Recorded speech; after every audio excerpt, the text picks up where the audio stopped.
రక్షకుడును మన ప్రభునైన యేసుక్రీస్తు నామంలో మీ అందరికీ హృదయపూర్వక వందనాలు. ఈరోజు దేవుని వాగ్దానము రోమపత్రిక 12వ అధ్యాయము 12వ వచనము. నిరీక్షణ గలవారై సంతోషించుచు, శ్రమయందు ఓర్పు గలవారై ప్రార్థన యందు పట్టుదల కలిగియుండుడి. హల్లెలూయా. మరి రోమపత్రిక చాలా ప్రాముఖ్యమైనటువంటి పత్రికగా మనం చూస్తూ ఉంటాం కదా. ఎందుకంటే ఇందులో అనేకమైనటువంటి మర్మాలు ఉంటే ఎంతో మరి ఆత్మీయ కోణం దాగి ఉంటుంది ఈ యొక్క రోమపత్రికలో. మరి ఇక్కడ పౌలు గారు తెలియజేస్తున్నటువంటి మాట ఏంటి అని అంటే, మరి మనము ఎలా ఉండాలి అన్నటువంటి విషయాన్ని ఇక్కడ తెలియజేస్తున్నారు. మరి నిరీక్షణ గలవారే సంతోషించుచు. నిరీక్షణ దేని కొరకు అనేసి ఇక్కడ మనకి మాట్లాడుతున్నారు. క్రైస్తవుడు ఒక నిరీక్షణతో జీవించాలి అనేటువంటి విషయం మనకి ఇక్కడ తెలియచేస్తున్నారు.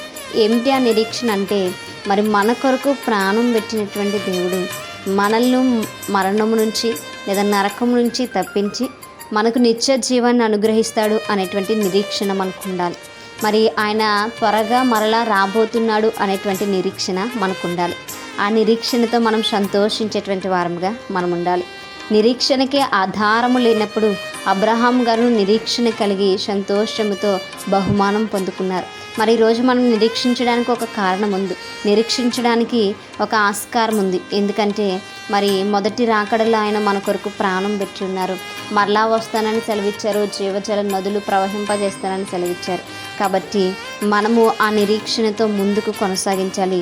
ఆ నిరీక్షణ సంతోషము గలదిగా మనము మార్చుకుని మరి ముందుకు మనం కొనసాగింపబడాలి. మనము మరి ఓర్పు కలిగి ఉండాలి. శ్రమలు మనకు కలిగినప్పుడు మనం ఓర్పు కలిగి ఉండాలి. ఈరోజు మన జీవితాల్లో, మన కుటుంబాల్లో ఓర్పు అనేది మనం చూడలేకపోతున్నాం కదండి. కుటుంబాల్లో కావచ్చు, స్నేహితుల మధ్య కావచ్చు, వ్యక్తిగతంగా కావచ్చు, మనకు ఓర్పు అనేది మనము మరి పాటించలేకపోతున్నాం, లేదా ఓర్పు కలిగి ఉండలేకపోతున్నాం. అయితే దేవుని యొక్క వాక్య భాగం చదివిస్తుంది, శ్రమలు వచ్చినప్పుడు కూడా నువ్వు ఓర్పు కలిగి ఉండాలి అని. నిజమే, శ్రమ వచ్చినప్పుడు మరి చేతకాని వాడిగా మనం అయిపోకూడదు. ఎలా అయిపోతామంటే, కృంగిపోతే చేతకాని వాడిగా అయిపోతాం. మనం అలా కాదు, కానీ శ్రమ వచ్చినా సరే ఓర్పు కలిగి మనం ఉండాలి. దేవుడు మనకు తోడుగా ఉంటాడు కనుక, శ్రమలో ఆయనకు మనం మొర్రపెడితే మనల్ని విడిపిస్తాడు కనుక మనం ఓర్పు కలిగి సహనముతో మనము ఎదురు చూచేటువంటి వారముగా ఉండాలి. అదేవిధంగా మనం ప్రార్థన చేయందు పట్టుదల కలిగి ఉండాలి. హల్లెలూయా. ఈరోజు మనము అనేక సందర్భాల్లో మనం ప్రార్థన చేయడం మర్చిపోతున్నాం. ప్రార్థన ఏదో మనకున్నటువంటి అవసరాలు దేవునికి చెప్పుకుంటే సరిపోతుందిలే అన్నట్టు ప్రార్థన చేస్తున్నాం, కానీ పట్టుదల కలిగి మనం ప్రార్థన చేయలేకపోతున్నాం. అందుకే అనేక కార్యాలు మన జీవితాల్లో జరగడం లేదు. అయితే దేవుని యొక్క వాక్య భాగం చదివిస్తుంది, మీరు ప్రార్థన చేసినప్పుడు పట్టుదల కలిగి ప్రార్థన చేయాలి అని.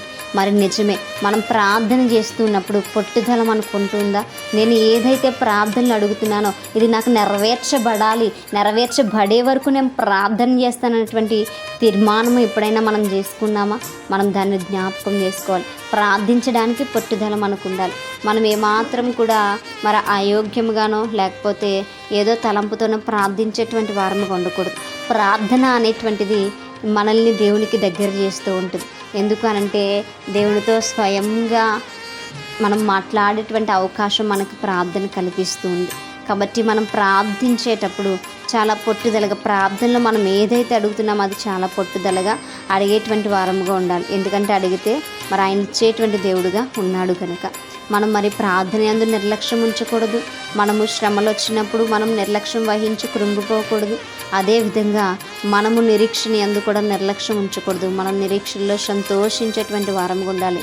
చాలామంది అనుకుంటారు, జరుగుతుందిలే కార్యం, చేస్తాడులే దేవుడు చేస్తే జరుగుతుందిలే, లేకపోతే జరిగినప్పుడు చూద్దాంలే అని అనుకుంటుంటారు. కానీ దేవుడు చేస్తాడు అనేటువంటి నిరీక్షణ మనకు ఉండాలి. దేవుని యందు భయభక్తులు మనకు ఉండాలి. దేవుని పైన మరి ప్రేమ మనకు ఉండాలి. అటువంటి కృప దేవుడు మనందరికి కూడా దయచేయలాగున మనందరం కూడా ప్రార్థన చేద్దాం. పరిశుద్ధుడా, మహాఘనుడా, గొప్పవాడా, ఆది సంభూతుడా యేసయ్య, మీకు స్తోత్రాలు ప్రభువా. సర్వాధిపతి అయినటువంటి దేవా, మీకు వందనాలు. అయితే మీ మాటలు మాలో ఉంచి అయ్యాను మమ్మల్ని నడిపించండి. ఆయా పట్టుదల కలిగి, ఆయా ఓర్పు కలిగి, ఆయా నిరీక్షణతో సంతోషిస్తూ ముందుకు కొనసాగబడుట మా అందరికీ నేర్పించమని.